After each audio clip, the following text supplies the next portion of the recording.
Alors, on va apprendre à poser la multiplication en colonne, comme on peut faire avec l'addition et la soustraction, et vous allez comprendre pourquoi est-ce qu'on a appris les tables de multiplication par cœur. Alors, par exemple, je voudrais multiplier 243, je voudrais le multiplier par 2. Alors, ça va être comme pour l'addition et la soustraction, le signe, je l'écris pas en dessous du chiffre, mais dans la case d'avant, dans la colonne d'avant. Donc 243 fois 2. Je voudrais le multiplier par 2. 2, c'est 2 unités, donc je l'écris dans la colonne des unités. Ensuite, je trace mon trait à la règle, comme dans l'addition et la soustraction. Et puis, je vais me dire 2 fois 3, ça fait 6. Donc, dans la colonne des unités, j'ai fait 2 fois 3 unités, et ça me fait 6 unités. Ensuite, 2 fois 4 dizaines, ça me fait 8 dizaines. Je l'écris dans la colonne des dizaines.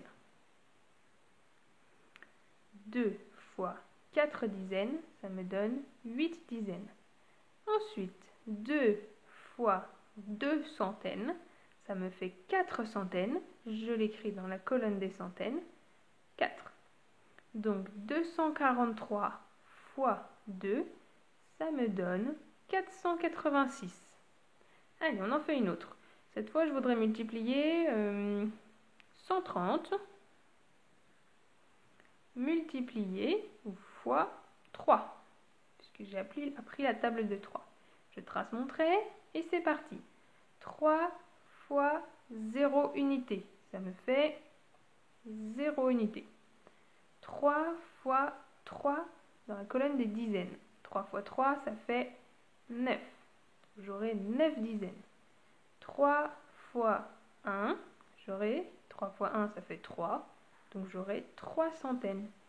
130 fois 3, ça me donne 390. Je vous rappelle que c'est comme pour les additions et les soustractions. J'ai le droit de mettre qu'un chiffre dans une colonne. Et le signe fois, il n'est pas dans la même colonne. J'ai pas de carreaux sur mon ardoise, mais si on imaginait que j'avais des carreaux, vous voyez, j'ai un chiffre dans chaque carreau. Voilà. Donc pour la multiplication, pour l'instant, c'est pas plus compliqué que ça. Alors je vous avais une petite fiche que j'ai envoyée avec, et vous allez pouvoir vous entraîner à utiliser les tables de multiplication qu'on a apprises. Vous inquiétez pas, j'ai mis que les tables de 1, 2, 3 et 4, puisque c'est celles que vous savez faire. Voilà, bon courage, et puis si vous n'y arrivez pas, n'hésitez pas à me le dire.